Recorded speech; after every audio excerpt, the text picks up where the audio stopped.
Hi guys, how are you?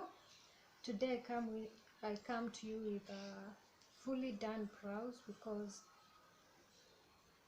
it's hard to talk when you're doing your brows. So I've decided to do the brows. They're not perfect, but I'm not going anywhere specific or special, so it's okay. I think they are good. So today's topic, I'll be talking while I do my face. I'm doing something just very basic, simple colors.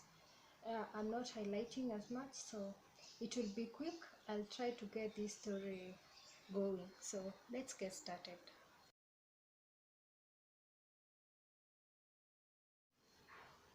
So this is not just a story, it is a confession because I'm not told a lot of people. I've told maybe 2 people, and it's something that happened ages ago. I was in first year. Okay, let me get something. My concealer. Okay. I was in first year, maybe the second month of coming to Nairobi and starting university. I was at the University of Nairobi, so I was at Lower Kabete campus. My sister was at our main campus. So when our classes coincided the same day, the same time, finished in the evening, we would usually meet in town to catch up and to go back home. We lived with different aunts, so catching up. So on this day I got to town early at around no, not early. I got to time before her, some maybe 30 minutes before she got to Koja stage, because that's where the matatus from Lower Kabete usually alight. So I got there, and I didn't know in many places. There was nothing that I could do, so I just stood there waiting for her. I called her. She said she was on her way, so I waited and waited. I was standing there waiting for her, doing just nothing. Nimezuba tu. So a woman approached me. She started talking to me. I think I entertained her because I don't know how to snore people. Okay, I do know how to snore people, but that day I didn't want to. So she asked my name.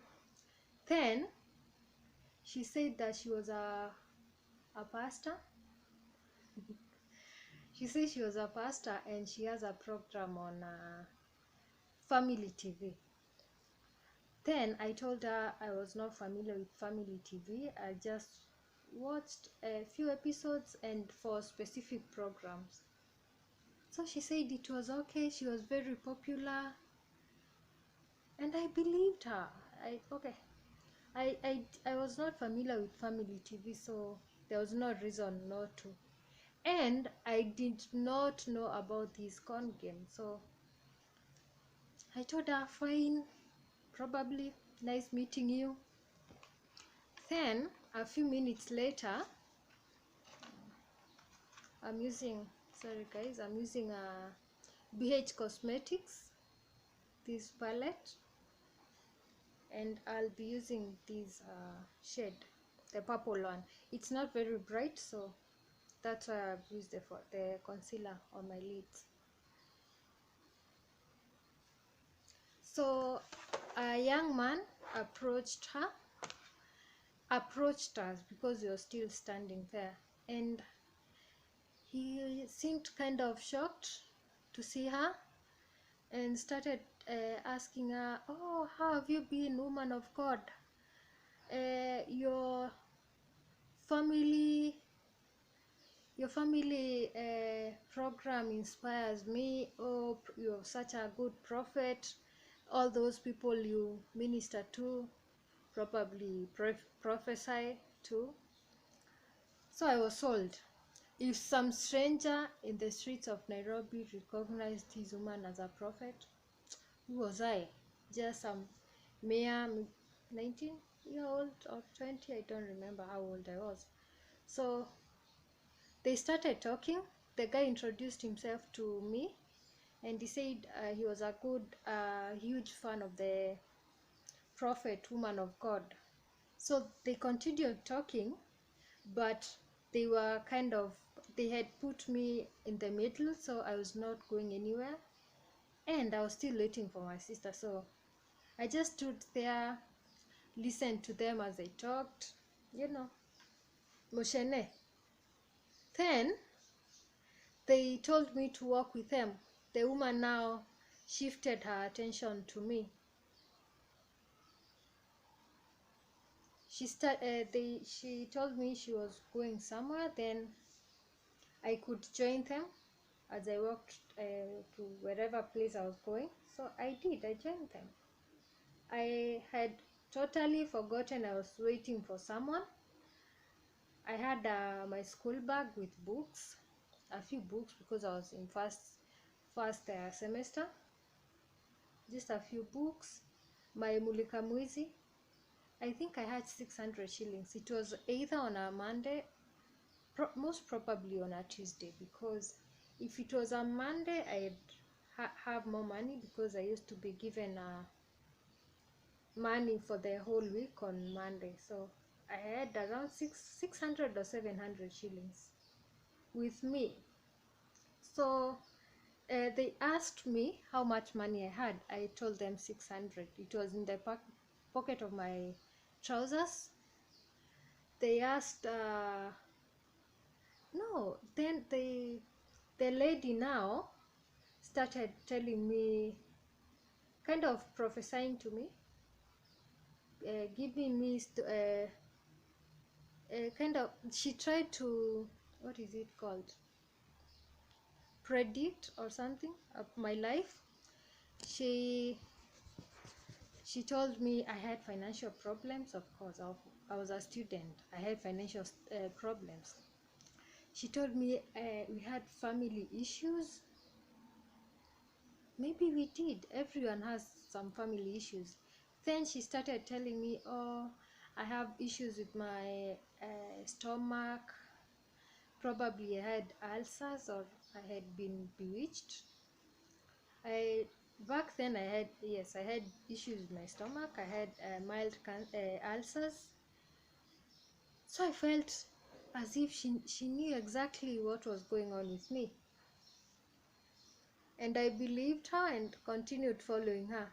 So I don't even remember the street we followed. I just remember the guy trailing us behind, following, as this prophet of God continued giving me predictions and prophecies about my life. Then she told me I needed to believe in God, to pray, and I told her I was a prayerful person. Of course I am. I still am. We continued walking. Then after some time, we joined, I think we got back to the Uhuru Highway. I don't know the street name. And she told me, for all those problems in my life to be over, I needed to believe and to pray. So believing meant she'll tell me something to do, and I was supposed to do it at that exact time. I told her, it's okay, I'll do it. Guys, I've used the purple,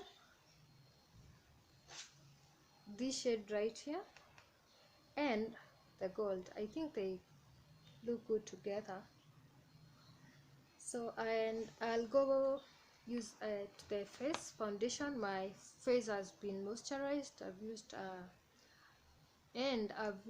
Luron moisturizer and Huda Beauty primer. So I'll go direct to the face, to the foundation part.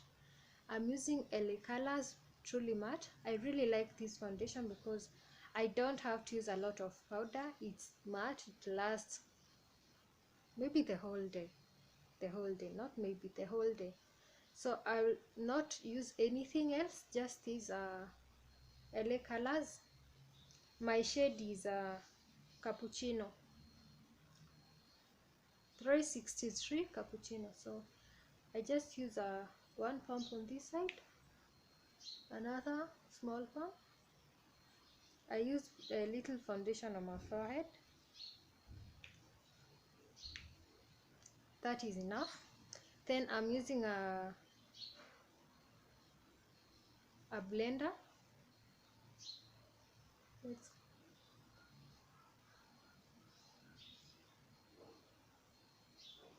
So back to the story. So these two people, they told me that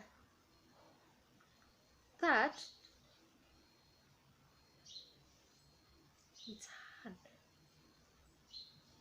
for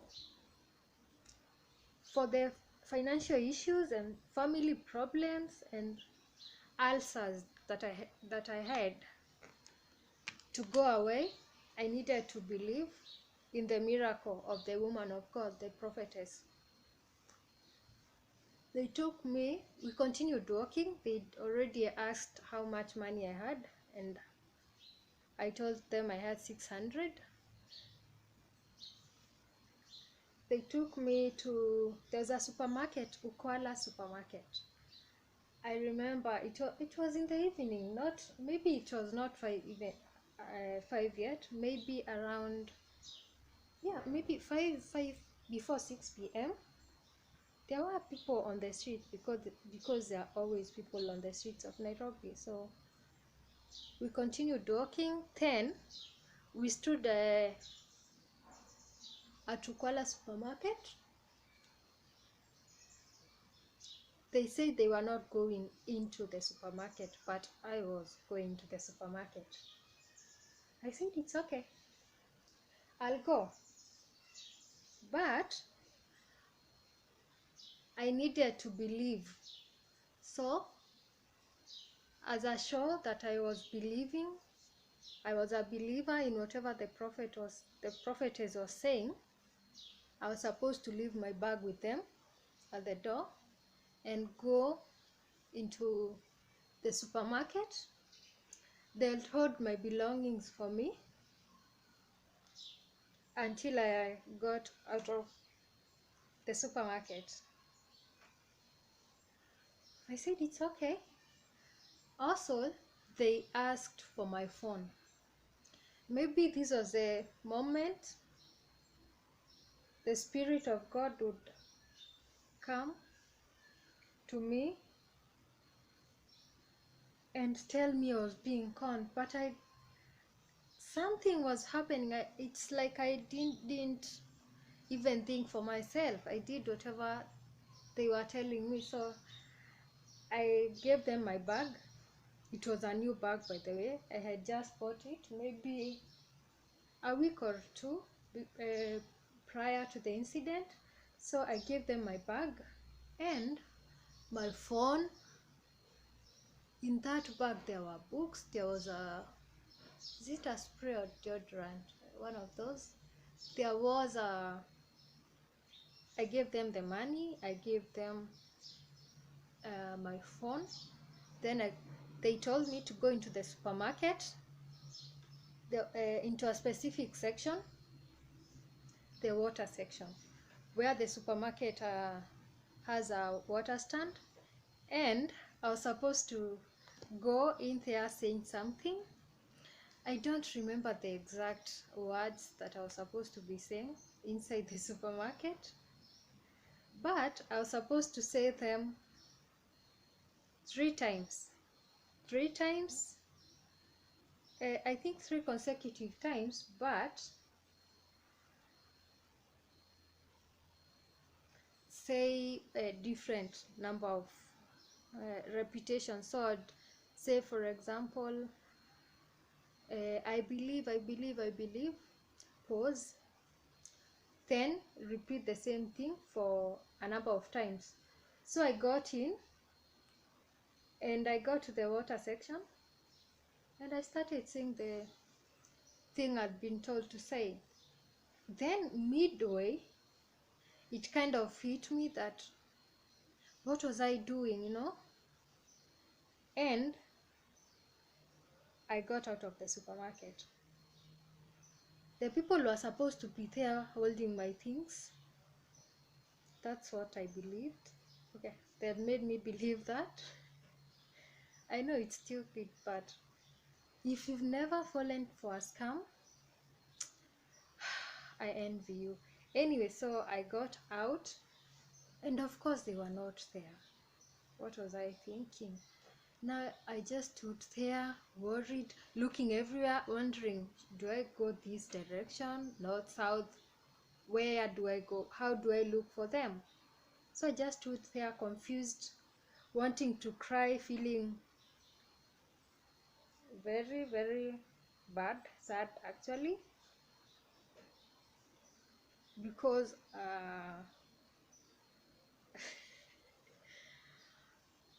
nilikuwa niende nyumbani aje.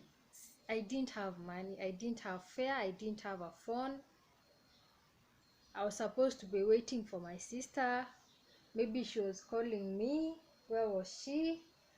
So I just stood there for some time and I didn't know where to go because honestly, was I supposed to go find my sister? But maybe she was already out of school. I didn't know what class she was attending, where the lecture hall was. I didn't have an idea or a plan after that. So I started walking towards a bus station, praying that I'll find someone I knew to pay for my fare because, well, I was not going to sleep in the streets of Nairobi. I'd had to go home somehow. So I walked to stage feeling naked because, well, I didn't have a sweater, I didn't have a bag, I didn't have anything. I was just walking. And funny thing, no one noticed anything. People don't notice these things. If you can be conned here and the person seated right next to you does not even see it. So I got to the stage and stood there because I didn't have money to board the matatu. Then, miraculously, the Spirit of God right there did something. I saw my aunt come to the stage. She was out of work. She had just gotten from her office, so she was heading home. That was very weird because we had never gotten to the stage at the same time. So I saw her and I walked to her. I did not tell her I was conned. She still doesn't know I was conned. No one knows I was conned because I told them. No, I felt embarrassed because they'll all be there laughing, then giving me a lecture like, how are you this stupid?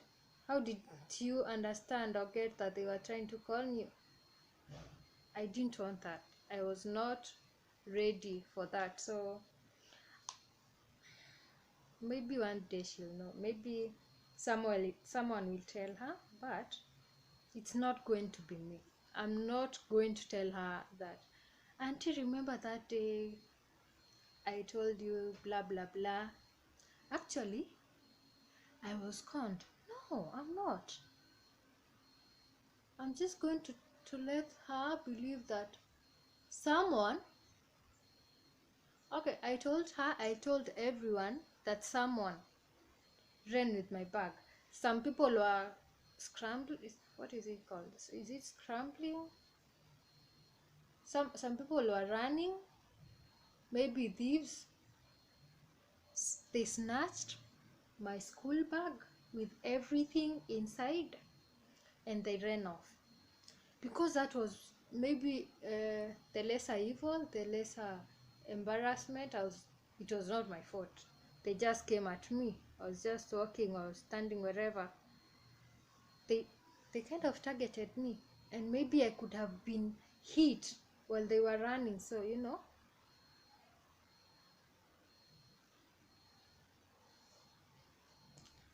so I told her my bag had been snatched by someone. They were running and they snatched my bag. Everything was inside, so I didn't have a I did not have fare. And of course she paid the fare, her fare and my fare, and we went home. So everyone, I see people laughing. I know someone is laughing. Hi, my dear, tutapatana tu. Huh? One day you will know. Huh? You will know how it feels to be conned, because it's not funny. Man, I felt so vulnerable. How was I going to trust people, strangers I meet in the streets? We went home. I went back to using my backpack because I didn't have any college bag anymore.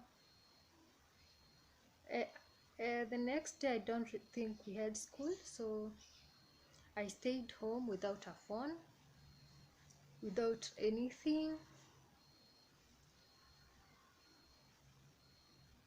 My aunt told family that my bag had been snatched, so that was it. Months later I got a new phone and enjoyed life with a new phone. But okay, this was not the first time I got conned, so people, maybe I'll do such a video again, because I've been conned a couple of times. Maybe I'm too naive, too trusting. I've been conned a couple of times, but this one, they were good.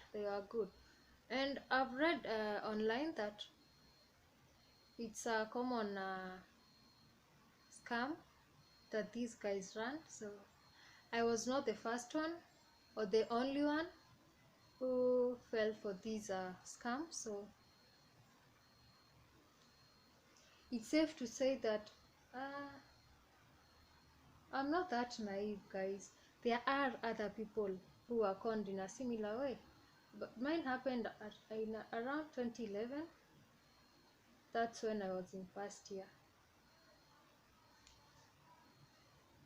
So to everyone, to family and friends who might be laughing at me right now, your time is coming, or your time will come. And do not, I'm telling you, do not come asking me to repeat this story. It's a confession. I'm embarrassed. I'm not proud. Maybe I am a little bit. I overcame those seasons because it's been years since I was conned. But do not come laughing at my face. I will punch you. I know a couple of people who will call me after viewing this video to laugh at me. Yeah, it's funny. I'll laugh later, but nihurumieni tu. Laugh privately. And do not go telling people about this story. So